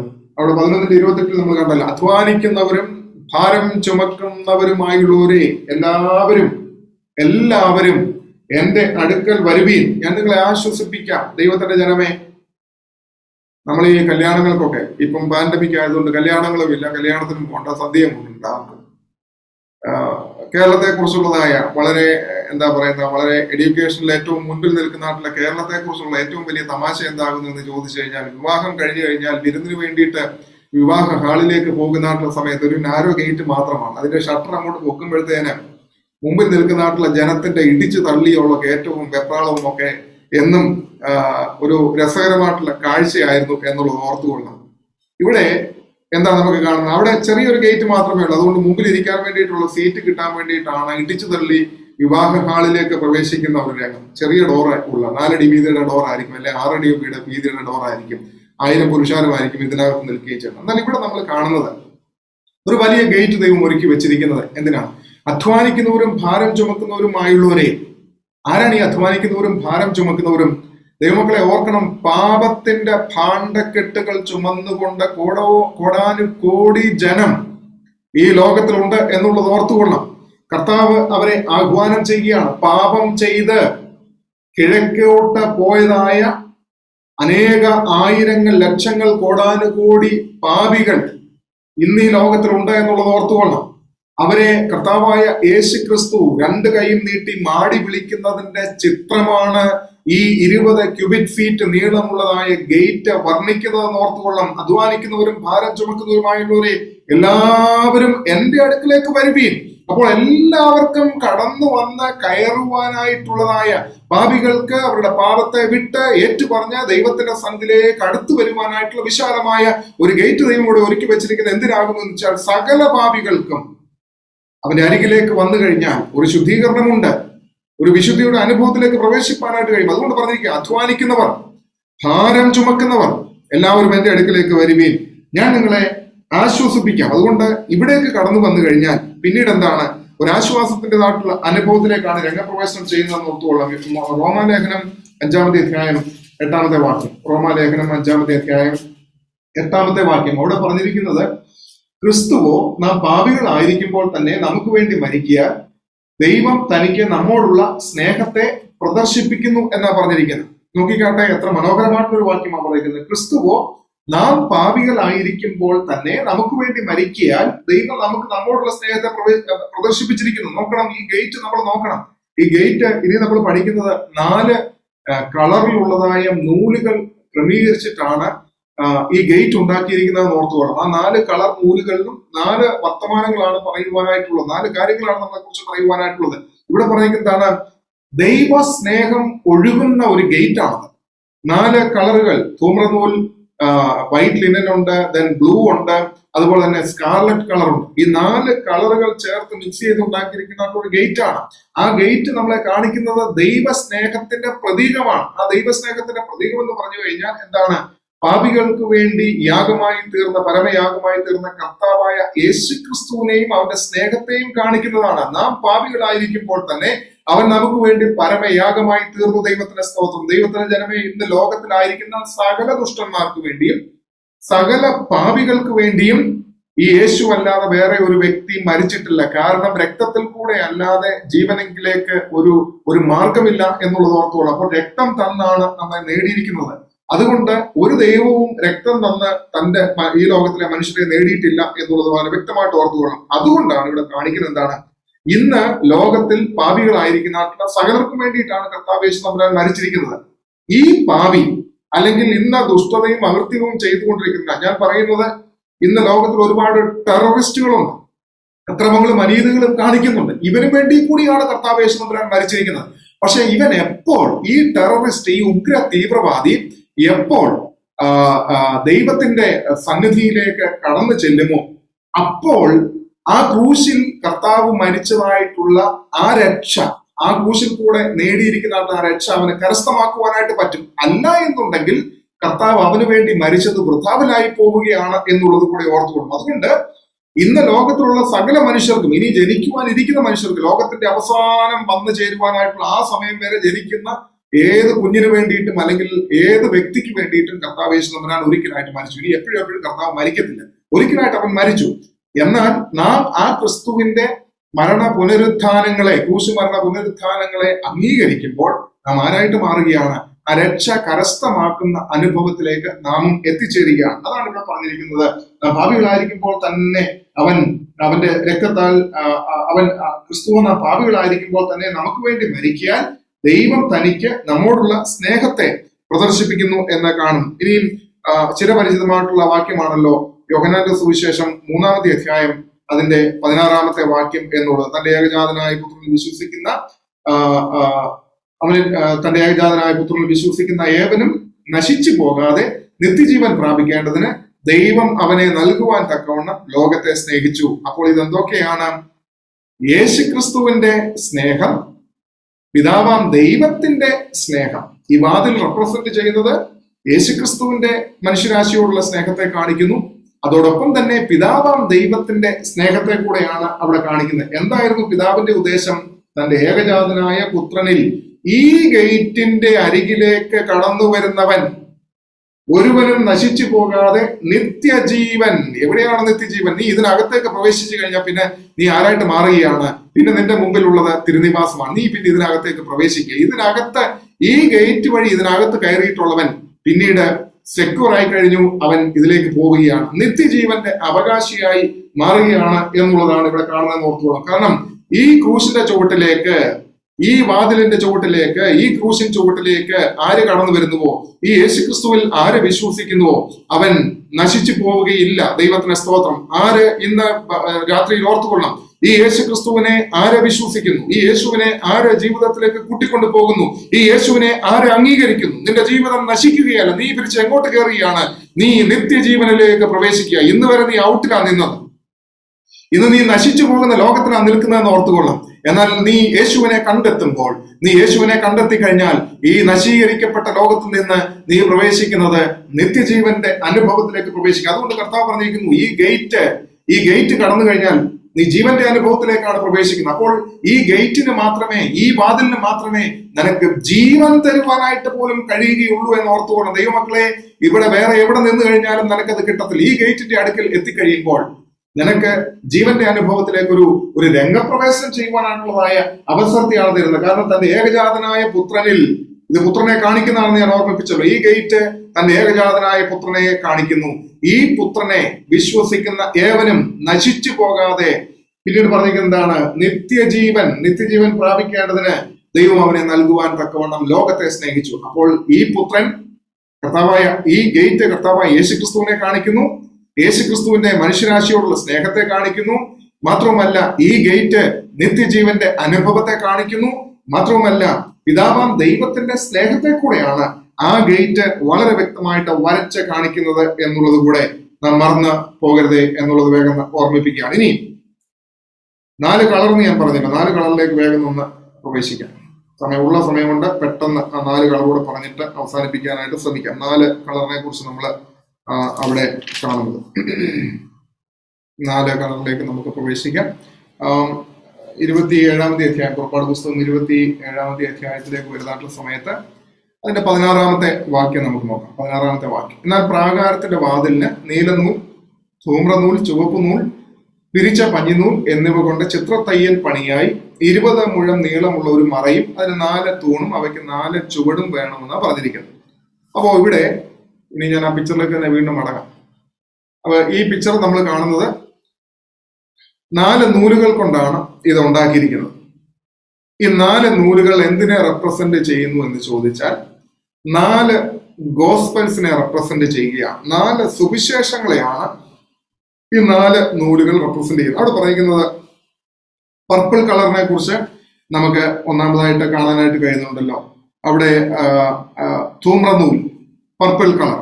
ഈ പർപ്പിൾ കളർ എന്തിനെ റെപ്രസെന്റ് ചെയ്യുന്നു എന്ന് ചോദിച്ചു കഴിഞ്ഞാൽ, പർപ്പിൾ വസ്ത്രം ധരിക്കുന്നത് സാധാരണയായി രാജാക്കന്മാരാണ് പർപ്പിൾ കൊണ്ടുണ്ടാക്കുന്ന ഡ്രസ്സുകൾ ധരിക്കുന്നത് എന്നുള്ളത് ഓർത്തുകൊള്ളണം. ഈ പർപ്പിൾ റെപ്രസെന്റ് ചെയ്യുന്നത് മാത്യു ഗോസ്പലിനെയാണ്, മത്തായിയുടെ സുവിശേഷത്തെയാണ്. മത്തായിയുടെ സുവിശേഷത്തിൽ യേശു കർത്താവിനെ വർണ്ണിച്ചിരിക്കുന്നത് രാജാവായിട്ടാണ് എന്നുള്ളത് ഓർത്തുകൊള്ളണം. മത്തായിയുടെ സുവിശേഷത്തിലെ ചില വാക്യങ്ങൾ വേഗം വായിക്കാം. മത്തായിയുടെ സുവിശേഷം അതിന്റെ 1-ാമത്തെ അധ്യായം 21 മുതലുള്ള വാക്യങ്ങൾ. മത്തായിയുടെ സുവിശേഷം 1-ാമത്തെ അധ്യായം 21 മുതലുള്ള വാക്യങ്ങൾ. അവൾ ഒരു മകനെ പ്രസവിക്കും, അവൻ തന്റെ ജനത്തെ അവരുടെ പാപങ്ങളിൽ നിന്ന് രക്ഷിപ്പാനിരിക്കൊണ്ട് നീ അവൻ യേശു എന്ന പേരിടണം എന്ന് പറഞ്ഞു. കന്യക ഗർഭിണിയായ ഒരു മകനെ പ്രസവിക്കും, അവന് ദൈവം നമ്മോടുകൂടെ എന്നർത്ഥമുള്ള ഇമ്മാനുവേൽ എന്ന് പേർ വിളിക്കും എന്ന് കർത്താവ് പ്രവാചകൻ മുഖാന്തരം അരുളി ചെയ്തത് നിവൃത്തിയാക്കുവാൻ ഇതൊക്കെയും സംഭവിച്ചു. ഇനി 2-ാമത്തെ അധ്യായം 2-ാമത്തെ വാക്യം. മത്തായിയുടെ സുവിശേഷത്തിൽ തന്നെ 2-ാമത്തെ അധ്യായം 2-ാമത്തെ വാക്യം. യഹൂദന്മാരുടെ രാജാവായി പിറന്നവൻ എവിടെ? ഞങ്ങൾ അവന്റെ നക്ഷത്രം കിഴക്ക് കണ്ടവനെ നമസ്കരിപ്പാൻ വന്നിരിക്കുന്നു. അവിടെ ചോദിക്കുന്നതായിട്ടുള്ള ഒരു ചോദ്യം കേട്ടോണം. മുകളിൽ നമ്മൾ കണ്ടല്ലോ, കന്യക ഗർഭിണിയായ ഒരു മകനെ പ്രസവിക്കും, അവൻ തന്റെ ജനത്തെ അവരുടെ പാപങ്ങളിൽ നിന്ന് രക്ഷിപ്പാനിരിക്കൊണ്ട് നീ അവന് യേശു എന്ന പേരിടണം, ഇമ്മാനുവേൽ. ദെൻ നമ്മൾ കാണുന്നത് എന്താണ്? വിദ്വാൻമാർ വന്ന് ഹെരോദാവിന്റെ കൊട്ടാരത്തിൽ വന്ന് അന്വേഷിക്കുന്ന ഒരു രംഗമാണ്. യഹൂദന്മാരുടെ രാജാവായി പിറന്നവൻ എവിടെ എന്നുള്ളതായ ചോദ്യം. വെളിപ്പാട് പുസ്തകം 19-ാമത്തെ അധ്യായത്തിലേക്ക് വരുമ്പോൾ 16-ാമത്തെ വാക്യം. വെളിപ്പാട് പുസ്തകം 19-ന്റെ 16-ാമത്തെ വാക്യം. അവിടെ പറയുന്നത്, രാജാതി രാജാവും കർത്താതി കർത്താവും എന്ന നാമം അവന്റെ ഉടുപ്പിന്മേലും തുടമേലും എഴുതിയിരിക്കുന്നു എന്നാണ് പറഞ്ഞിരിക്കുന്നത്. ഇനിയും ഒരുപാട് വാക്യങ്ങളുണ്ട്, എല്ലാം എടുത്ത് വായിക്കുവാൻ എന്റെ മുമ്പിൽ ഇനിയും സമയമില്ല. അപ്പോൾ പർപ്പിൾ കളർ ധൂമ്ര നൂൽ റെപ്രസെന്റ് ചെയ്യുന്നത് മത്തായിയുടെ സുവിശേഷത്തെയാണ്. മത്തായിയുടെ സുവിശേഷത്തിൽ അവനെ യഹൂദന്മാരുടെ രാജാവായിട്ടും അതോടൊപ്പം തന്നെ ഒരു യഹൂദന്മാരുടെ യഹൂദ സിംഹമായിട്ടുമാണ് മത്തായിയുടെ സുവിശേഷത്തിൽ യേശു കർത്താവിനെ അവതരിപ്പിച്ചിരിക്കുന്നതെന്ന് ഓർത്തുകൊള്ളണം. അവന്റെ രാജകീയ അനുഭവത്തെയാണ്, കിങ്ലി അല്ലെങ്കിൽ റോയൽറ്റിയാണ് അവിടെ നമുക്ക് കാണാനായിട്ട് കഴിയുന്നത്. ഇനി സ്കാർലറ്റ് കളറിനെ കുറിച്ച് അവിടെ നമുക്ക് കാണാനായിട്ട് കഴിയുന്നുണ്ട്, ചുവപ്പ് നൂലിനെ കുറിച്ച്. ഈ ചുവപ്പ് നൂല് റെപ്രസെന്റ് ചെയ്യുന്നത് മർക്കോസിന്റെ സുവിശേഷത്തെ ആണ് എന്നുള്ളത് ഓർത്തുകൊള്ളണം. മർക്കോസിന്റെ സുവിശേഷത്തിൽ കർത്താവായ യേശു ക്രിസ്തുവിനെ ഒരു സെർവന്റ് ആയിട്ടാണ്, ഒരു ദാസനായിട്ടാണ് അവിടെ അവതരിപ്പിക്കുന്നത് ഓർത്തുകൊള്ളണം. ആ ദാസൻ എന്ന് പറയുന്നത് സാക്രിഫിഷ്യൽ സഫറിംഗ് ഓഫ് ജീസസ്. അതാണ് ഈ സ്കാർലറ്റ് കളറ്, ചുവപ്പ് നൂൽ കാണിക്കുന്നത്. ചുവപ്പ് നൂലിന് മറ്റൊരു അർത്ഥങ്ങളുണ്ട്, ദ കളർ ഓഫ് ബ്ലഡ് എന്നാണ് പറയുന്നത്. ആ കളർ ഓഫ് ബ്ലഡ്, ചുവപ്പ് നൂൽ, അത് റെപ്രസെന്റ് ചെയ്യുന്നത് യേശുക്രിസ്തുവിന്റെ സാക്രിഫിഷ്യൽ സഫറിങ്ങിനെ കാണിക്കുന്നു. അവൻ പാപയാഗമായി തീർന്നതിനെ കാണിക്കുന്നു. നല്ല ഒരു സെർവന്റ് ആയിട്ട് യേശുക്രിസ്തുവിനെ ദാസനായിട്ടാണ് മർക്കോസിന്റെ സുവിശേഷം വരച്ച് കാണിച്ചിരിക്കുന്നതെന്ന് ഓർത്തുകൊള്ളണം. മർക്കോസിന്റെ സുവിശേഷത്തെ കാളയോടാണ് ഉപമിച്ചിരിക്കുന്നത്. കാള തന്റെ ദാസന്റെ യജമാനന്റെ നല്ല ഒരു സേവകനായിട്ട് വർത്തിക്കുന്നതിനെ കുറിച്ചാണ് അതിൽ നിന്ന് കാണാനായിട്ട് കഴിയുന്നത്. മർക്കോസിന്റെ സുവിശേഷത്തിലെ 1-2 വാക്യങ്ങൾ ഞാൻ വേഗം വായിക്കാം. മർക്കോസിന്റെ സുവിശേഷം 10-ാമത്തെ അധ്യായം 45-ാമത്തെ വാക്യം. മർക്കോസിന്റെ സുവിശേഷം 10-ാമത്തെ അധ്യായം 45-ാമത്തെ വാക്യം. മനുഷ്യപുത്രൻ ശുശ്രൂഷ ചെയ്യിപ്പാനല്ല, ശുശ്രൂഷിപ്പാനും അനേകർക്ക് വേണ്ടി തന്റെ ജീവനെ മറുവിലയായി കൊടുപ്പാനും അത്രേ വന്നത്. ഇവിടെ നമ്മൾ കാണിക്കുന്നത് നല്ല ഒരു സെർവന്റ് നേച്ചറിനെയാണ് നമുക്ക് കാണാൻ കഴിയുന്നത്. മനുഷ്യപുത്രൻ ശുശ്രൂഷിപ്പാനല്ല, ശുശ്രൂഷിക്കുവാനും അനേകർക്ക് വേണ്ടി തന്റെ ജീവനെ മറുവിലയായി കൊടുക്കുവാനുമായിട്ട് വന്നു. അപ്പോൾ sacrificial suffering of Christ Jesus എന്നുള്ളതാണ് ഈ പറയുന്ന സ്കാർലറ്റ് നൂലിൽ കൂടെ, അല്ലെങ്കിൽ ദ കളർ ഓഫ് ബ്ലഡ്, ഈ സ്കാർലറ്റ് ചുവപ്പ് നൂൽ റെപ്രസെന്റ് ചെയ്യുന്നത് യേശു ക്രിസ്തുവിന്റെ സെർവൻഹുഡ് ലൈഫ്, അല്ലെങ്കിൽ യേശു ക്രിസ്തുവിന്റെ യാഗ അനുഭവത്തെയാണ് കാണുവാനായിട്ട് കഴിയുന്നത്. കൊലോസ്യ ലേഖനം 1-ാം അധ്യായം 14-ാം വാക്യം, അതുപോലെ തന്നെ ഹീബ്രു 2-9 ഒക്കെ നിങ്ങൾ വായിച്ചോണം. മൂന്നാമത്തെ നൂലെന്ന് പറയുന്നത് വൈറ്റ് ലിനൻ. വൈറ്റ് ലിനൻ, ഈ വൈറ്റ് ലിനൻ റെപ്രസെന്റ് ചെയ്യുന്നത് ലൂക്ക് ഗോസ്പലിനെയാണ്. വൈറ്റ് എന്ന് പറഞ്ഞു കഴിഞ്ഞാൽ നമ്മൾ ഓൾറെഡി കണ്ടു, വൈറ്റ് എന്തിനെയാണ് കാണിക്കുന്നത്? വിശുദ്ധിയാണ് കാണിക്കുന്നത് ഓർത്തുകൊള്ളണം.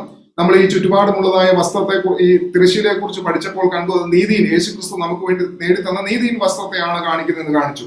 ഇവിടെ വൈറ്റ് നമ്മൾ ഡിസ്ക്രൈബ് ചെയ്യുന്നത് ഇത് വിശുദ്ധിയാണ് കാണിക്കുന്നത് എന്നുള്ളത് ഓർത്തുകൊള്ളണം. വിശുദ്ധി എന്ന് പറയുമ്പോൾ യേശുക്രിസ്തുവിനെ ഈ ലോകത്തിൽ ഒരു പെർഫെക്റ്റ് മാനായിട്ട് അവതരിപ്പിച്ചിരിക്കുക, ഒരു പെർഫെക്റ്റ് മനുഷ്യനായിട്ട് അവതരിപ്പിച്ചിരിക്കുന്നതാണ് ലൂക്കോസിന്റെ സുവിശേഷം എന്നുള്ളത് ഓർത്തുകൊള്ളണം. എന്ന് പറഞ്ഞു കഴിഞ്ഞാൽ പാപമില്ലാത്തതായിട്ടുള്ള വ്യക്തിയായിട്ടാണ് യേശു കർത്താവിനെ ഈ ഭൂമിയില് ലൂക്കോസിന്റെ സുവിശേഷത്തിൽ കൂടെ അവതരിപ്പിക്കുന്നത്. ലൂക്കോസിന്റെ സുവിശേഷം 1-ാമത്തെ അധ്യായം 35-ാമത്തെ വാക്യം. ഇതിന്റെ സമയം തീരുകയാണ്, ഞാൻ പെട്ടെന്ന് നിർത്താമെന്നൂടെ പറഞ്ഞിട്ട്. 1:35 പറഞ്ഞിരിക്കുന്നത്, അതിന് ദൂതൻ പരിശുദ്ധാത്മാവ് നിന്റെ മേൽ വരും, അത്യുന്നതന്റെ ശക്തി നിന്റെ മേൽ നിഴലിടും, ആകയാൽ ഉത്ഭവിക്കുന്ന വിശുദ്ധ പ്രജ ദൈവപുത്രൻ എന്ന് വിളിക്കപ്പെടും. ഇവിടെ നമ്മൾ കണ്ടല്ലോ, മനുഷ്യനായിട്ട് പിറക്കുകയാണ്, അല്ലെങ്കിൽ ഒരു പെർഫെക്റ്റ് മനുഷ്യനായിട്ട് രംഗപ്രവേശനം ചെയ്യുന്നതായിട്ടുള്ള അല്ലെങ്കിൽ പെർഫെക്റ്റ് മനുഷ്യനായിട്ട് യേശു കർത്താവ് ഭൂമിയിൽ ജീവിച്ചിരുന്നതിനെ കുറിച്ചാണ് ലൂക്കോസിന്റെ സുവിശേഷം നമ്മളോട് പറഞ്ഞത്. അവിടെ പറയുന്നത് ഉത്ഭവിപ്പാനായിട്ടിരിക്കുന്നതായിട്ടുള്ള വിശുദ്ധ പ്രജ എന്ന് പറഞ്ഞിരിക്കുന്നു. ഇനിയും ഹീബ്രു 4:15, ഹീബ്രു 4-ാമത്തെ അധ്യായം അതിന്റെ 15-ാമത്തെ വാക്യം കൂടെ അവിടെ പറഞ്ഞിരിക്കുന്നത്, നമുക്കുള്ള മഹാപുരോഹിതൻ നമ്മുടെ ബലഹീനതകളിൽ സഹതാപം കാണിപ്പാൻ കഴിയാത്തവനല്ല, പാപമൊഴികൾ സർവത്തിനും നമുക്ക് തുല്യമായി പരീക്ഷിക്കപ്പെട്ടവൻ അത്രേ നമുക്കുള്ളത്. അവിടെ വളരെ വ്യക്തമായിട്ട് ഓർത്തുകൊള്ളാം, പാപമൊഴികെ സകലത്തിനും നമുക്ക് തുല്യനായി പരീക്ഷിക്കപ്പെട്ടവൻ അത്രേ. So that means he was a sinless man in this world. While he was living in this world, he was a sinless man.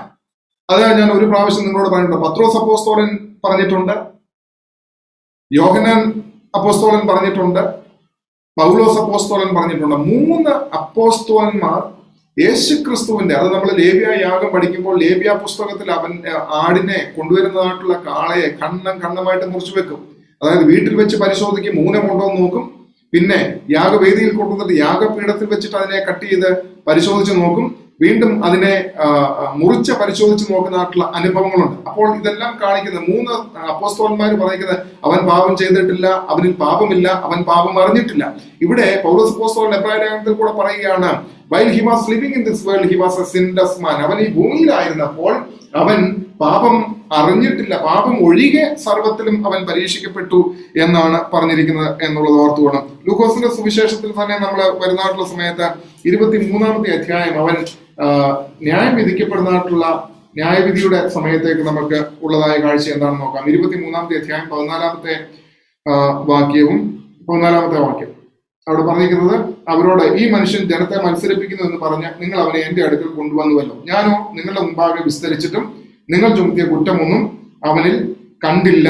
അവിടെ നമുക്ക് അറിയാം, പിലാത്തോസ് പറയുന്ന ഒരു കാര്യമാണ്. എന്താണ്? നിങ്ങൾ കുറ്റം ചുമത്തി ഇവനെ ഇവിടെ കൊണ്ടുവന്നു, പക്ഷെ ഞാൻ ഇവനെ പരിശോധിച്ച് നോക്കിയിട്ട് അല്ലെങ്കിൽ ചോദിച്ചു നോക്കിയിട്ട് അന്വേഷിച്ച് നോക്കിയിട്ട് ഇവനൊരു കുറ്റവും ചെയ്തതായിട്ട് കണ്ടെത്തുന്നില്ല. ഹി വാസ് എ സിൻലെസ് മാൻ. അപ്പോ ദൈവമക്കളെ, 3-ാമത്തെ കാര്യം, ലൂക്കോസിന്റെ സുവിശേഷത്തിൽ കൂടെ വൈറ്റ് ലിനൻ റെപ്രസെന്റ് ചെയ്യുന്നത് ലൂക്കോസിന്റെ സുവിശേഷം. ആ ലൂക്കോസിന്റെ സുവിശേഷത്തിൽ കൂടെ കറകളില്ലാത്ത, പാപമില്ലാത്തതായിട്ടുള്ള, പെർഫെക്റ്റ് ആയിട്ടുള്ളതായ മനുഷ്യനെയാണ് യേശുക്രിസ്തു കൂടെ വരച്ച് കാണിക്കുന്നത്. 4-ാമത്തേത് കൂടെ പറഞ്ഞ് അവസാനിപ്പിക്കട്ടെ. 4-ാമത്തെ പറയുന്നത് എന്താണ്? നീലനൂലിനെ കുറിച്ചാണ് നമുക്കിവിടെ കാണാനായിട്ട് കഴിയുന്നത്. നീലനൂൽ റെപ്രസെന്റ് ചെയ്യുന്നത് യോഹന്നാന്റെ സുവിശേഷത്തെയാണ്. യോഹന്നാന്റെ സുവിശേഷത്തിൽ കർത്താവായ യേശുക്രിസ്തുവിന്റെ ഡിവിനിറ്റിയെ കുറിച്ചാണ്, അല്ലെങ്കിൽ അവന്റെ ദൈവീകത്വത്തെ കുറിച്ചാണ്, അവന്റെ ഹെവൻലി ഒറിജിനെ കുറിച്ചാണ് നമുക്ക് കാണാനായിട്ട് കഴിയുന്നത് എന്നുള്ളത് ഓർക്കണം. അവിടെയും 1-2 വാക്യങ്ങൾ പറഞ്ഞ് ഞാൻ അവസാനിപ്പിക്കുകയാണ്. യോഹന്നാന്റെ സുവിശേഷം 1-ാമത്തെ അധ്യായത്തിലേക്ക് വരാം. യോഹന്നാന്റെ സുവിശേഷം 1-ാമത്തെ അധ്യായം 1-2 വാക്യങ്ങൾ. ആദിയിൽ വചനം ഉണ്ടായിരുന്നു, വചനം ദൈവത്തോടു കൂടിയായിരുന്നു, വചനം ദൈവമായിരുന്നു, അവൻ ആദിയിൽ ദൈവത്തോടു കൂടെ ആയിരുന്നു. അവിടെ എന്താ 2 വാക്യങ്ങൾ ഞാൻ സ്പീഡിൽ അങ്ങ് വായിച്ചു പോയെന്നുള്ളതേ ഉള്ളൂ. മനസ്സിരുത്തി വായിച്ചോളും. എന്താ പറഞ്ഞിരിക്കുന്നത്? കർത്താവായ യേശു ക്രിസ്തുവിന്റെ ദൈവീകത, ഡിവിനിറ്റി, മാൻ ഓഫ് ഗോഡ്, ദൈവത്തിന്റെ പുത്രൻ എന്നുള്ളതാണ് അവിടെ നമുക്ക് കാണാനായിട്ട് കഴിയുന്നത്. He was a son of God. ആദിയിൽ വചനം ഉണ്ടായിരുന്നു, വചനം ദൈവത്തോടുകൂടെയാണ്. കഴിഞ്ഞ ആഴ്ച ഉൽപ്പത്തി പുസ്തകം പഠിപ്പിച്ചതായിട്ടുള്ള സമയത്ത് ഞാൻ ഓർപ്പിച്ചു, വചനം എന്താണ്? ലോഗോസ്. ആ ലോഗോസ് എന്ന് പറയുന്നത് ആരെ കാണിക്കുന്നു? കർത്താവായ യേശു ക്രിസ്തു. വചനം ദൈവമായിരുന്നു, വചനം മുഖാന്തരമാണ് ഭൂമിയിലെ എല്ലാം ഉളവാക്കിയത്. വചനം കൂടാതെ ഒന്നും ഉളവായിട്ടില്ല. സകലവും അവൻ മുഖാന്തരം ഉളവായതൊന്നും അവനെ കൂടാതെ ഉളവായതുമല്ല. ആദിയിൽ വചനം ഉണ്ടായിരുന്നു, ട്രിനിറ്റി. ആ വചനം ആരാണ്? കർത്താവായ യേശു ക്രിസ്തുവാണ്. അപ്പോൾ യോഹന്നാന്റെ സുവിശേഷത്തിൽ കൂടെ നമ്മളെ ചൂണ്ടിക്കാണിക്കുന്നത് യേശു ക്രിസ്തുവിന്റെ ഹെവൻലി ഒറിജിനെ കുറിച്ചാണ്. 3-ാമത്തെ അധ്യായം 13-ാമത്തെ വാക്യം. 3-ാമത്തെ അധ്യായം 13-ാമത്തെ വാക്യം. സ്വർഗത്തിൽ നിന്ന് ഇറങ്ങി വന്നവനായി സ്വർഗത്തിൽ ഇരിക്കുന്നവനായ മനുഷ്യപുത്രനല്ലാതെ ആരും സ്വർഗത്തിൽ കയറിയിട്ടില്ല. ഇവിടെയും പറഞ്ഞിരിക്കുന്നതാണോ? സ്വർഗത്തിൽ നിന്ന് ഇറങ്ങി വന്ന ദൈവത്തിന്റെ പുത്രൻ എന്നുള്ളതാണ് അവിടെ നമുക്ക് കാണാനായിട്ട് കഴിയുന്നത്. ഇനിയും അതിന്റെ 31-ാമത്തെ വാക്യം കൂടെ ഒന്ന് നോക്കാം. മേലിൽ നിന്ന് വരുന്നവൻ, 3:31 യോഹന്നാൻ, മേലിൽ നിന്ന് വരുന്നവൻ എല്ലാവർക്കും മീതെയുള്ളവൻ, ഭൂമിയിൽ നിന്നുള്ളവൻ ഭൗമികനാകുന്നു, ഭൗമികമായത് സംസാരിക്കുന്നു. സ്വർഗത്തിൽ നിന്ന് വരുന്നവൻ എല്ലാവർക്കും മീതെയുള്ളവനായി താൻ കാണുകയും കേൾക്കുകയും ചെയ്തത് സാക്ഷീകരിക്കുന്നു. കർത്താവായ യേശു തമ്പുരാൻ പറഞ്ഞു, താൻ മേലിൽ നിന്ന് വന്നതാണ്. നമ്മൾ പഠിച്ചല്ലോ, ഫ്രം ദി എബവ്. എപ്പോഴും യഹൂദന്മാർ ഉപയോഗിക്കുന്ന ഒരു വേർഡാണ് ഫ്രം ദി എബവ്. മുകളിൽ നിന്ന് വന്നവൻ, മേലിൽ നിന്ന് വന്നവൻ, സ്വർഗത്തിൽ നിന്ന് വന്നവൻ കർത്താവായ യേശു ക്രിസ്തു. 6-ാമത്തെ അധ്യായം, ഒരുപാട് വാക്യങ്ങളുണ്ട്. 6-ാമത്തെ അധ്യായം 32-ാമത്തേത് 33-ാമത്തെ വാക്യം. യേശു അവളോട്, ആമേൻ ആമേൻ, ഞാൻ നിങ്ങളോട് പറയുന്നു, സ്വർഗത്തിൽ നിന്നുള്ള അപ്പം മോശയല്ല നിങ്ങൾക്ക് തന്നത്, എന്റെ പിതാവ് അത്രേ. സ്വർഗത്തിൽ നിന്നുള്ള സാക്ഷാൽ അപ്പം നിങ്ങൾക്ക് തരുന്നത് ദൈവത്തിന്റെ അപ്പമോ സ്വർഗത്തിൽ നിന്ന് ഇറങ്ങി വന്ന് ലോകത്തിന് ജീവനെ കൊടുക്കുന്നത് ആകുന്നു എന്ന് പറഞ്ഞു. ഇവിടെ നമ്മൾ കാണുന്നത് എന്താണ്? സ്വർഗത്തിൽ നിന്ന് ഇറങ്ങി വന്നതായ ജീവനുള്ള അപ്പമായിട്ട് കർത്താവായ യേശു ക്രിസ്തുവിനെ ചൂണ്ടിക്കാണിക്കുന്നതാണ്. ഇനിയും വാക്യങ്ങൾ വേണ്ടിയവർക്ക് എഴുതിയെടുക്കാം. 1 കൊരിന്ത്യർ 15-ാമത്തെ അധ്യായം 47 മുതൽ 49 വരെയുള്ള വാക്യങ്ങള്, 1 തിമോഥെയോസ് 3-ാം അധ്യായം 16-ാമത്തെ വാക്യങ്ങൾ. ഇത്രയും കാര്യങ്ങൾ പറഞ്ഞുകൊണ്ട് ഞാൻ ഇന്നത്തെ ഈ പഠനം ഇവിടെ അവസാനിപ്പിക്കുകയാണ്. അപ്പോൾ ദൈവത്തിന്റെ ജനമെ ഓർമ്മിപ്പിച്ചതായിട്ടുള്ള ഒരു കാര്യം എന്താകുന്നു എന്ന് ചോദിച്ചു കഴിഞ്ഞാൽ, നമ്മളിവിടെ കണ്ടതായിട്ടുള്ള കാര്യം, ചുറ്റോട് ചുറ്റുമുള്ളതായ ഫെൻസ്, ആ ഫെൻസ് എന്തിനെ കാണിക്കുന്നു എന്നുള്ളത് കണ്ടു. മരുഭൂമിയിലെ കൊടുങ്കാറ്റിൽ നിന്നും ചുഴലിക്കാറ്റുകളിൽ നിന്നും മണൽക്കാറ്റുകളിൽ നിന്നും ഒക്കെ വീണുപോകാതെ, ഉണ്ടാകുന്ന പ്രതികൂലങ്ങളുടെ നടുവിൽ നിന്ന് വീണുപോകാതെ ഇരിക്കണമെന്നുണ്ടെങ്കിൽ, അല്ലെങ്കിൽ ഈ ലോകത്തിൽ ജീവിക്കുന്നതായിട്ടുള്ള നാം നേരിടുന്നതായിട്ടുള്ള പ്രതികൂലങ്ങളിൽ വീണു പോകാതിരിക്കണമെന്നുണ്ടെങ്കിൽ, കർത്താവായ യേശു ക്രിസ്തു അടിസ്ഥാനം ഇട്ടിരിക്കുന്നതായിട്ടുള്ള ആ ആണിമേൽ നമ്മുടെ ദൈവസ്നേഹത്തിന്റെ കയറുകളെ കെട്ടി ഐക്യത്തിന്റെ കൊളുത്തുകളിൽ കൂടെ അതിനെ ഒരുമിപ്പിച്ച് നിർത്തുമ്പോൾ, ദൈവസഭ ഒരുമിച്ചും ഐക്യപ്പെട്ടും നിലനിൽക്കുന്നതായിട്ടുള്ള സമയത്ത് ഈ ലോകത്തിൽ ഒരു പ്രതികൂലത്തിലും ദൈവസഭയെ തകർക്കുവാൻ കഴിയത്തില്ല. അതുകൊണ്ടാണ് അത് വിഭാവനം ചെയ്തിട്ടാണ് യേശു തമ്പുരാൻ പറഞ്ഞത്, പാതാള ഗോപുരങ്ങൾക്ക് ഇതിനെ ജയിക്കുവാനായിട്ട് കഴിയത്തില്ല, ഈ പാറമേൽ ഞാൻ എന്റെ സഭയെ പണിയും, പാതാള ഗോപുരങ്ങൾ അതിനെ ജയിക്കത്തില്ല. ദൈവത്തിന് സ്തോത്രം. അതുകൊണ്ട് ദൈവമക്കളെ, ഈ കൊളുത്തുകളിലും ഈ കുറ്റികളിലും ഉറപ്പിച്ചു നിൽക്കുന്ന ദൈവത്തിന്റെ സഭയും ദൈവത്തിന്റെ ജനവും ഏത് കൊടുങ്കാറ്റും അടിച്ചു കഴിഞ്ഞാലും തകരത്തില്ല എന്നുള്ളത്, അല്ലെങ്കിൽ പതറുകയില്ല, വീണു പോവുകയില്ല എന്നുള്ളത് കാണാനായിട്ട് കഴിഞ്ഞു. തുടർന്ന് ഏകവാതിലിനെ കുറിച്ച് കണ്ടു. ഈ ഏകവാതിൽ കർത്താവായ യേശു ക്രിസ്തുവാണ്. വാതിൽ കിഴക്കോട്ട് കിടക്കുന്നു. പാപം ചെയ്തു പോയതായിട്ടുള്ള മനുഷ്യനെ സ്വീകരിക്കുവാൻ അധ്വാനിക്കുന്നവരും ഭാരം ചുമക്കുന്നവരും എല്ലാവരും എന്റെ അടുക്കിലേക്ക് വരുവീൻ. കിഴക്കോട്ട് പോയിരിക്കുന്ന അപ്പൻ മകനെ നോക്കിയിരിക്കുന്നതായിട്ടുള്ള ഒരു അപ്പന്റെ മനോഭാവമാണ് ആ വാതിലിൽ കൂടെ യേശു ക്രിസ്തുവിൽ കൂടെ കാണുന്നതെന്ന് ഓർത്തോളം. ഈ വാതിൽ യേശു ക്രിസ്തുവിന്റെ സ്നേഹത്തെ കാണിക്കുന്നു, പിതാവാം ദൈവത്തിന്റെ സ്നേഹത്തെ കാണിക്കുന്നു, നിത്യജീവനെ കാണിക്കുന്നു. ഇതിന്റെ അരികിലേക്ക് കടന്നു വരുന്നവൻ ഈ വാതിൽ കൂടെ മാത്രമേ ഈ കർത്താവിന്റെ അരികിലേക്ക്, ഈ പിതാവാം ദൈവത്തിന്റെ അരികിലേക്ക്, ആ വിശുദ്ധ സ്ഥലത്തേക്കും അതിവിശുദ്ധ സ്ഥലത്തേക്കും ഒരുത്തിന് രംഗപ്രവേശനം ചെയ്യുവാനായിട്ട് കഴിയുകയുള്ളൂ. മറ്റൊരുത്തിനും രക്ഷയില്ല. നാം രക്ഷിക്കപ്പെടുവാൻ ആകാശത്തിന് കീഴിൽ മനുഷ്യരുടെ നൽകപ്പെട്ട വേറൊരു നാമവും ഇല്ല എന്നുള്ളതും അതിൽ നിന്ന് വളരെ വ്യക്തമായിട്ട് കാണുവാനായിട്ട് കഴിയുന്നു. വേറൊരു വഴിയായിട്ടും ഇത് ഇവിടേക്ക് പ്രവേശിക്കാനായിട്ട് കഴിയത്തില്ല. മാത്രമല്ല, ഇതിന്റെ അകത്ത് ഈ ഗേറ്റിന് 4 കളറുകൾ, ആ 4 കളറുകൾ 4 സുവിശേഷത്തെയും 4 സുവിശേഷത്തിൽ കൂടെ യേശു ക്രിസ്തുവിന്റെ 4 സ്വഭാവ മഹിമയെയും വർണ്ണിച്ചിരിക്കുന്നത് നമുക്ക് കാണുവാനായിട്ട് കഴിയുന്നു. ഇതിൽ നിന്നെല്ലാം മനസ്സിലാക്കുന്നത് സ്വർഗത്തിലേക്കുള്ളതായ പ്രവേശനം യേശു കർത്താവിൽ കൂടെ മാത്രം. യേശു കർത്താവിന്റെ അരികിലേക്ക് കടന്നു വരുന്നവരെ അവൻ കൈവിടുന്നില്ല, ഉപേക്ഷിക്കുന്നുമില്ല. ഇന്ന് നീ അവന്റെ ശബ്ദം കേൾക്കുന്നുവെങ്കിൽ, ഈ യേശുവിന്റെ അരികിലേക്ക് കടന്നു വരുന്നുവെങ്കിൽ, ആ ക്രൂശിന്റെ ചുവടിലേക്ക് കടന്നു വരുന്നുവെങ്കിൽ, നിനക്കൊരു സ്വർഗമുണ്ട്, നിനക്കൊരു പ്രവേശനമുണ്ട്, നിനക്കൊരു നിത്യജീവനുണ്ട്. ആ നിത്യജീവൻ പ്രാപിപ്പാനായിട്ട് ഒരുക്കം എന്നുണ്ടെങ്കിൽ കടന്നു വരിക യേശുവിലേക്ക്. ആ യേശു മുഖാന്തരം സ്വർഗത്തിലേക്കും ഒരു പ്രവേശനം. സർവശക്തൻ നമ്മെ എല്ലാവരെയും അനുഗ്രഹിക്കുമാറാകട്ടെ. ആമേൻ.